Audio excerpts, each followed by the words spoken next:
Are you serious? Are you serious? Guys, welcome.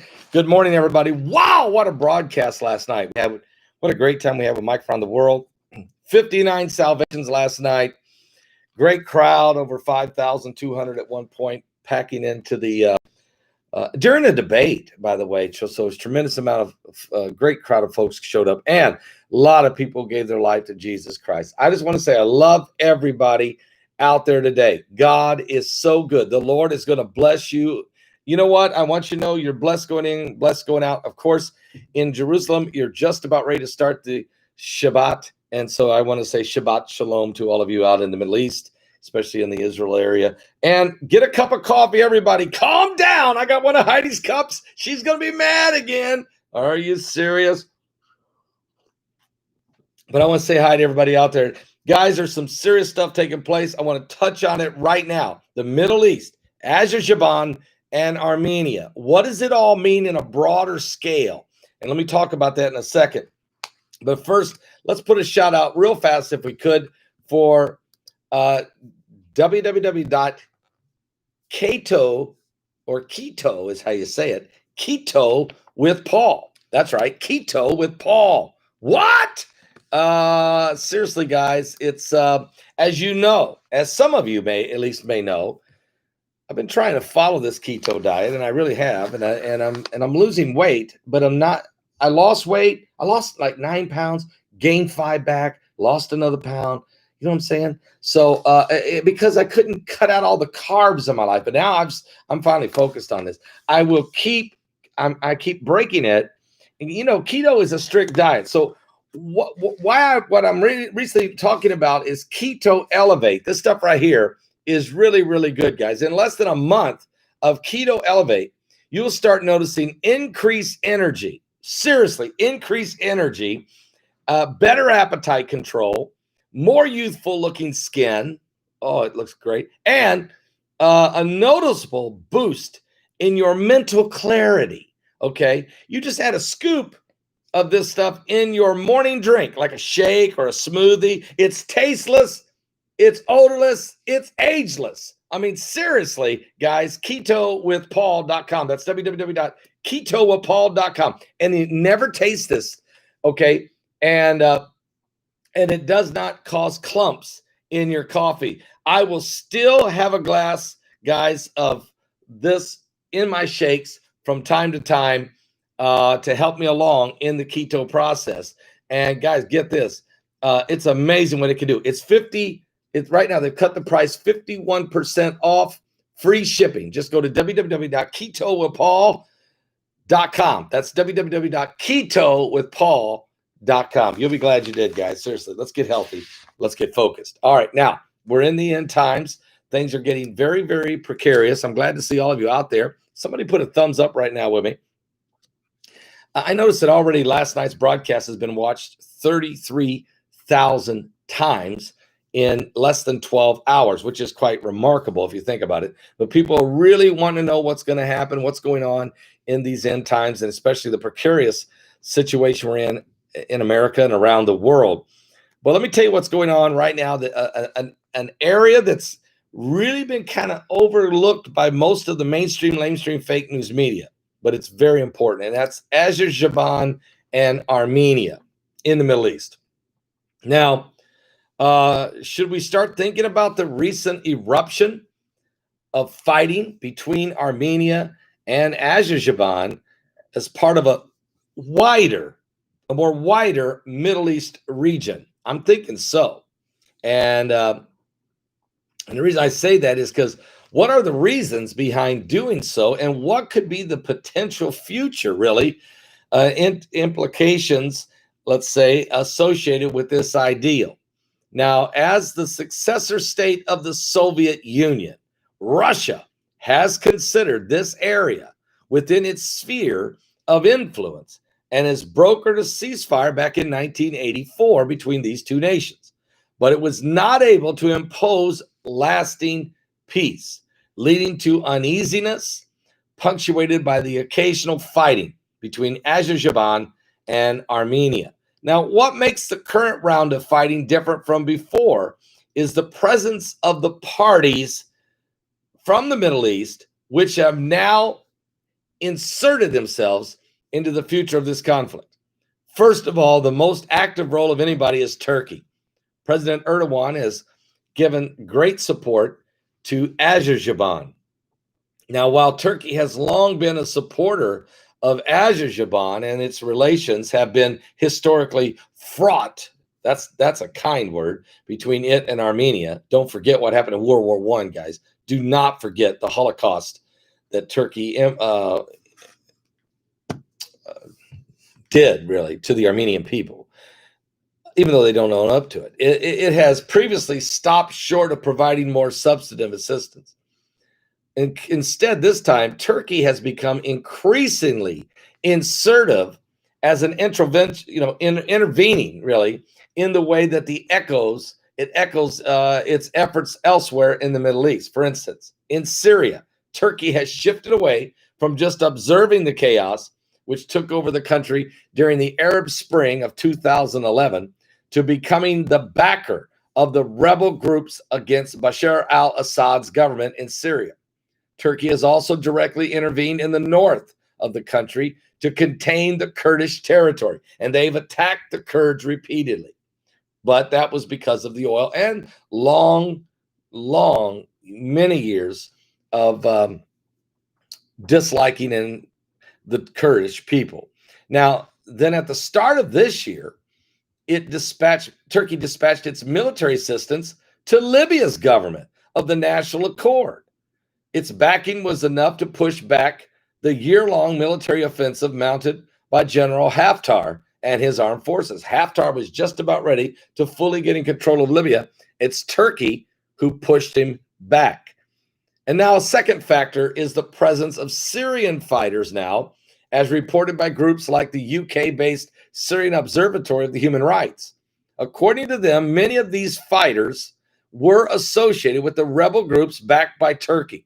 Many of them reported that they had traveled for economic reasons, believing they would work as security guards, but instead found themselves on the front line of a war. They were deceived, but now they have to fight for their own lives.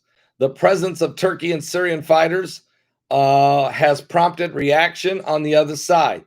Although far less organized, the Lebanese Armenians have been outraged and responded by publicizing their displeasure in the media.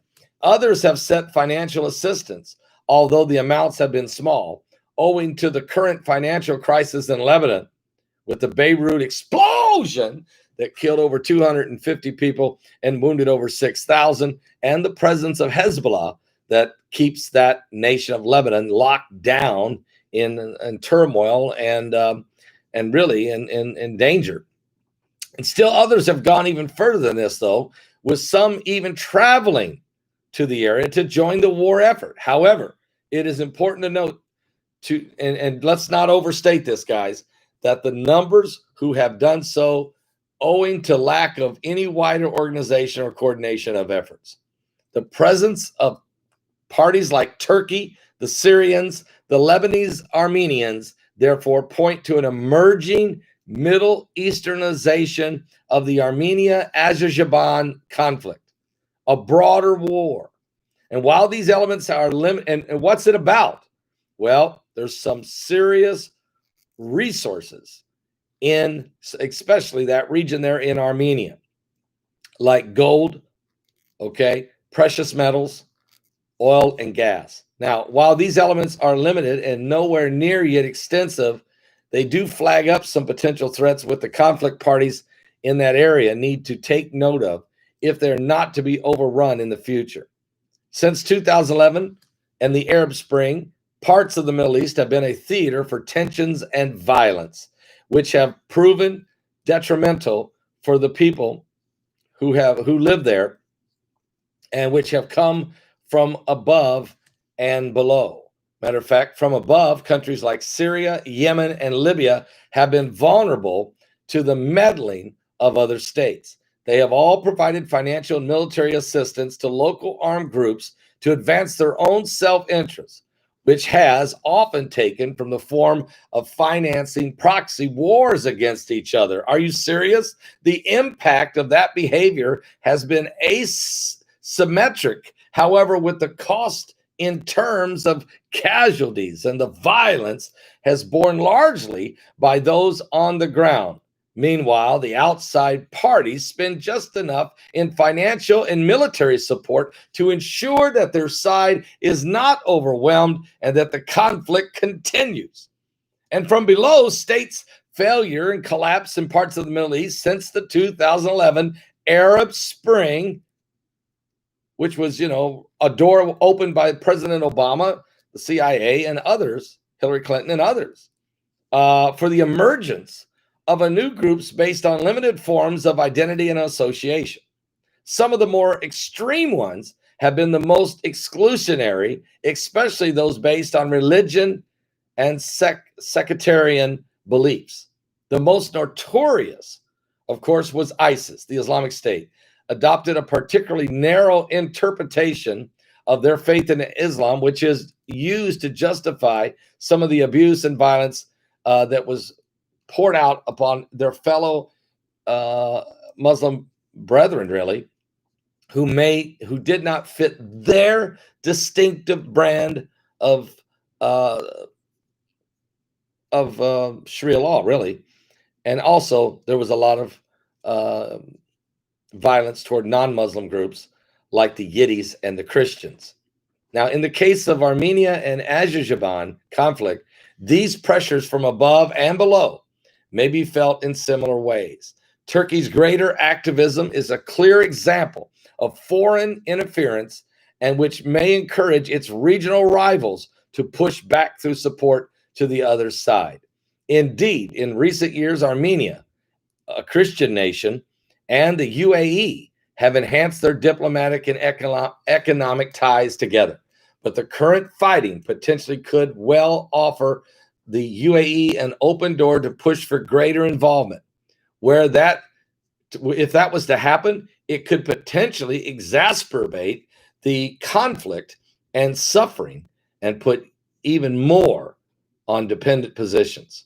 Elsewhere, others from above and below may seek to exploit the religious differences between the two warring states, portrayed in it as a struggle between, of course, the Islamic Azerbaijan nation and the Christian Armenian nation. Already, French President Emmanuel Macron has made references to this when he condemned Turkey and their use of these jihadist fighters. So far, though, the Middle East religious leaders like have really several of them, like Al-Azhar, one of the largest and most important institutions in the Islamic world, have appealed for calm and an end to the fighting. However, that position may become tested, especially if the other more extremist voices do not emerge and acquire influence and organization. So really the question is here, will Turkey and Azerbaijan, will this become the beginning of a broader and more violent and more unstable region in the Middle East? It's just amazing to me what's happening. And our prayers are going out to these folks, because I tell you something, I think we're all so tired of the wars in the different nations in the Middle East. Look at how many nations since 2011, since the Arab Spring of democracy which is what President Obama told us this was all about. Really? I don't see any democracy, but I do see a lot of war and conflicts. How many lives have been lost? How many homes have been destroyed? Cities that have been ruined? How many churches and mosques and individual religious locations have been totally destroyed? And how much bloodshed has there been in this 2011 Arab Spring of democracy, as it was originally called? What I've seen is nation after nation rise up against one another, brother against brother. We saw it in Egypt, in Cairo, in January of 2011. We saw the fall of the I forgot the name of the country now, it just left me. not Tasmania, but Tunisia. In Tunisia, their president, his name was Ben Ali, was removed after 23 years. Then in Egypt, it was their 32-year leader, Hosni Mubarak, removed in 18 days after Hillary called for him to be gone. We've seen Muammar Gaddafi, though he was a brutal dictator of 42 years, removed in less than 4 months as this rebellion swept through the land and arms were being left in the area for many radical groups to pick up. We've seen Ali al-Abdullah Saleh of Yemen also have 7 assassination attempts on his life before he finally was wounded so bad he went to America and his nation fell. We watched the fall of Muammar Gaddafi in Libya, as I said, and we've seen more and more. And then Syria. When it spread to Syria, it's still there. I mean, here we are 9 years later. How many people have lost their lives in Syria? Look at Damascus. We've really watched the destruction of Damascus, fulfilling, almost completely fulfilling Isaiah 17:1. And so in the end, I'm telling you, what does Azerbaijan and Armenia mean now? With so many countries in conflict, it's now including Turkey and Russia, who are on opposite sides of this one. And what about Iran? Okay, so as we move into this next phase, whatever this phase is, we turn to the Bible and we see that the Bible says, first Jesus' words, there will be wars and rumors of wars. See that you be not troubled. For all these things must come to pass, but the end is not yet. For nation shall rise against nation, and kingdom against kingdom. And there shall be famines, pestilence, and earthquakes in divers places. And all of these are the beginning of sorrows. Our ministry, who yesterday seen a wonderful day of 32 salvations in our noon show and 59 in our evening show live, 91 souls coming to Christ. We understand that the clarion call. I understand completely. Heidi and I understand our job. Our job is to get people to the cross, to get them saved, get them filled with the Holy Ghost, get them baptized in water, get them their names written in the Lamb's Book of Life, and get people ready to meet the Lord. And we're not limiting it just to Americans, but to people from all over the world. We're not holding back. We do not care who you are or where you come from. Everybody needs Jesus. And then this holy city behind me, he is coming back. About where I'm setting is where Christ will stand when he returns in the book of Zechariah 14. He'll land right here on the Mount of Olives, and he'll look right out, as you can see, the city of Jerusalem. He'll be looking right out at the Temple Mount, and he'll be going right through the eastern gate. And there will be a time like never seen before. But not everybody's ready. Not everybody's saved. Not everybody's born again. So the thing to do, folks, is give your life to Jesus Christ. The battle of Gog and Magog will rage on behind me. It will take place. But God will win. The question is, will you give your life to Jesus Christ? Don't be left behind, folks. The Lord hasn't given us the spirit of fear, but of power and love and a sound mind. God bless all of you. We love you. We're so glad you're with us, and we want you to be blessed and highly favored. I'll be back with more current world events and how they relate to biblical prophecy. I actually am going to do an interview here in a few minutes. I'm actually going to be being interviewed by NPR Radio. NPR Radio out of Connecticut wants to talk to me about the blue moon on Halloween. And is it a prophetic omen in the Bible? Well, I believe it is. I can show them. And I hope I can help them understand just how close we are to the coming of Jesus Christ. God bless all of you. NPR Radio is a secular channel, National Public Radio. Interesting that I'm going to be on that show. God bless all of you. Oh, by the way, if you didn't get the app, if you don't have the app yet, you want to get it, because that interview with Agent X last night. It's a 12-minute interview with Agent X explaining what Mike from around the world was talking about in his cryptic email. Is incredible. There's at least 4 videos now on my app, and I'll continue to add them, trying to put at least 1 a day on there, maybe 2. And the articles are being updated as well. They keep you up to speed on everything that's going on. Listen, my people are destroyed for lack of knowledge, the Bible said. But not here, not this online church. You will not be destroyed because you don't know. Okay? Instead, you'll be empowered because you do know, and you know the King is coming soon. Give your life to Jesus Christ. He's coming soon. God bless all of you. If you haven't got your deep state tickets, please do that. Guys, please do that. Get your tickets now. People are now getting them, and we're lining them up in order as they're coming in, so that on the 30th, you know, when we send out these promo codes, we want to get them to you instantaneously, as the webinar will begin at 6 p.m. Eastern on Friday, October 30th, and of course all day, of course, October 31st. You want to have your ticket. Now, you don't have to, you can watch it past that, but you want to get your ticket so I can get it to you, get you rolling. Don't miss it. It will be amazing. Are you serious? Jesus is coming soon. Yeah, somebody said they like my shirt. Yeah, it's really nice. How do you get me that? Yeah, it is. It's a light, real light flannel, so it's not hot. But she got that for me. I think it looks nice. God bless all of you.